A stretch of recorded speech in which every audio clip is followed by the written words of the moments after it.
আসসালামু আলাইকুম guys, welcome back another mini blog. তো তোমরা সবাই কেমন আছো? এখন আমি যাচ্ছি কাজে।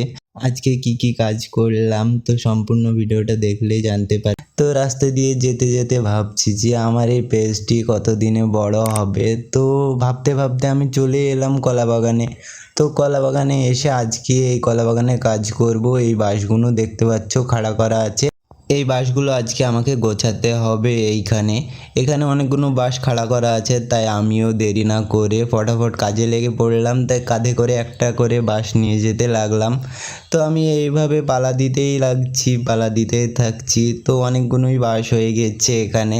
তারপরে আমার এখানকার কাজ হয়ে গেছে, তাই আমি চলে গিয়েছিলাম আর একটা বাগানে। এখানেও কোনো দেরি না করে কাজে লেগে পড়লাম। এখানেও একটা একটা করে বাঁশ নিয়ে যাচ্ছি আর গোছাচ্ছি।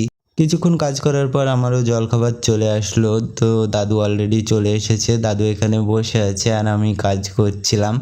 তো এখন জলখাবারগুলো খেয়ে নেবো, তাই আমি একটা ভালো জায়গা দেখে বসে পড়লাম খেতে। আর আজকে জলখাবারে দিয়েছিল চিড়ি ভাজা, তাই কোনো দেরি না করে আমিও ফটাফট খেয়ে নিলাম।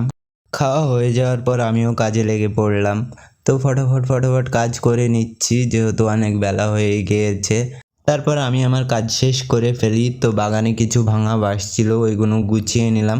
গুছিয়ে গাড়িতে বেঁধে নিয়ে এবার আমি বাড়ি চলে যাব। তারপর আমি রাস্তায় গাড়ি নিয়ে উঠে পড়লাম। পরপর 3 দিন বৃষ্টি হওয়ার পরে আজকে আর কালকে 2 দিন ভালো দিন গেল। তারপরে আমি ফাইনালি বাড়ি চলে আসলাম। তাহলে আজকের ব্লগ এই পর্যন্তই। তো সবাই ফলো করে পাশে থাকবেন। আর আমার এই মিনি ব্লগ তোমাদের কেমন লাগে সবাই ফলো করে কমেন্ট করে জানাবেন। তাহলে দেখা হচ্ছে নেক্সট ব্লগে। ততক্ষণের জন্য আল্লাহ হাফেজ, সবাই ভালো থাকবেন।